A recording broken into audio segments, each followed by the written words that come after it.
your official voice of youth and high school sports. I am Chad Ricardo. This is 30 for 30. We're interviewing 30 of the top student athletes in the DMV and beyond over the span of the next 30 days. I got a very special guest in the building, my main man. I've been following this student athlete for years now, quarterback of the DEMATHA Stags, Cameron Edge. Cam, thank you for joining me, bro.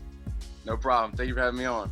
And now look, before I get to any of the questions that I want to ask you and talk about your offers and talk about DEMATHA and whatnot, I want to publicly apologize to you face-to-face or at least virtually here. About a year ago, 2 years ago, I put out a list, the top 10 student athletes in your class. And after watching you for years, I did not put you on that list. You have proven me wrong again and again and again. So face to face, man to man, I apologize to you for being so disrespectful.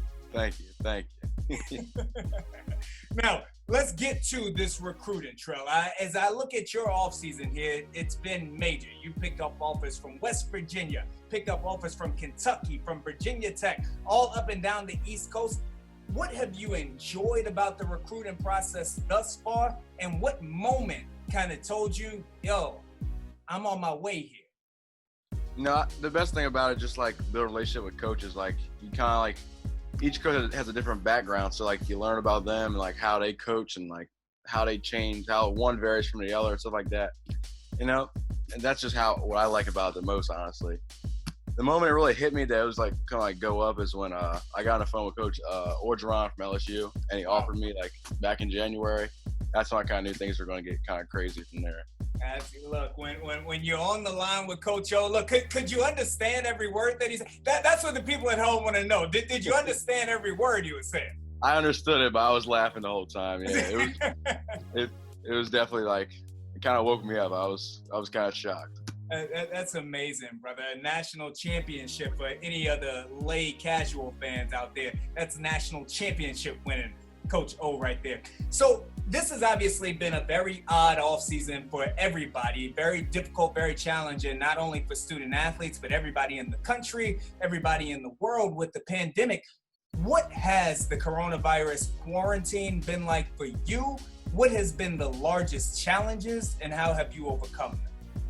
You know, for me, it just gave me the time to just focus on myself and like my team just getting better. It's like nothing really to worry about at this point. Like, you know, you can't really go too many places. So it's like, you just work on like bettering yourself and stuff like that.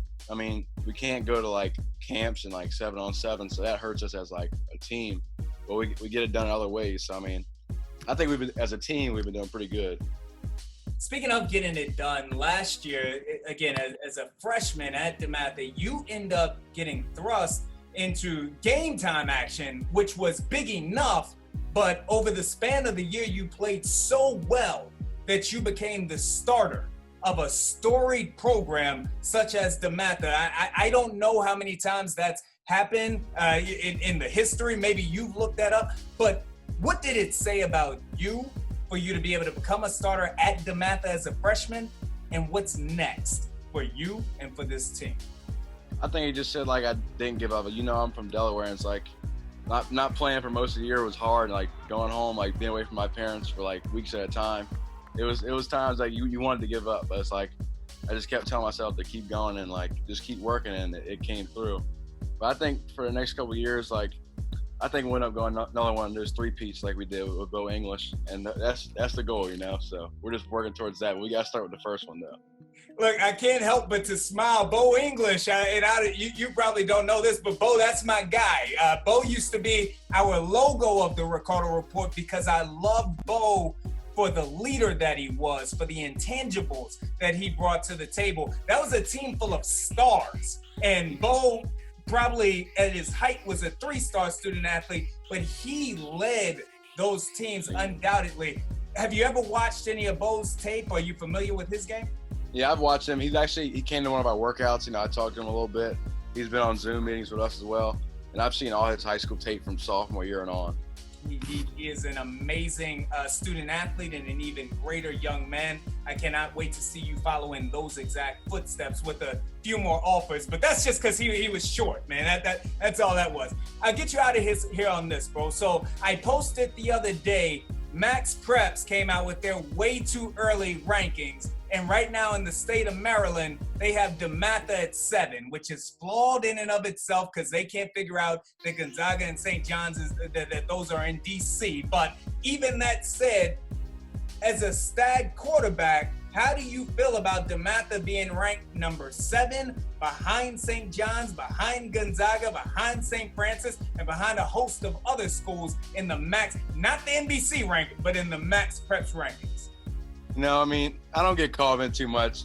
You know, we lost last year. We lost to St. John's. We lost to Gonzaga, but, you know what I mean? So they're basing it off last year. That's why they call it too early, you know what I mean? So, I mean, I think when the mix of things get going, I think if they had to remake it, by the end of next season, they're definitely going to remake it.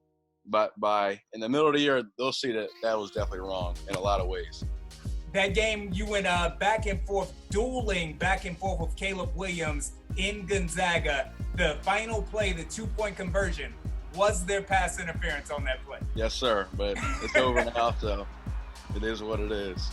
That's what's up. Cameron Edge, thank you very much for stopping through with me, bro. And I wish you nothing but continued success both this year and for the years that follow. Thank you. Thank you. Thank you for having me on. Yeah, hell of an interview, bro. Ricardo Report, bruh.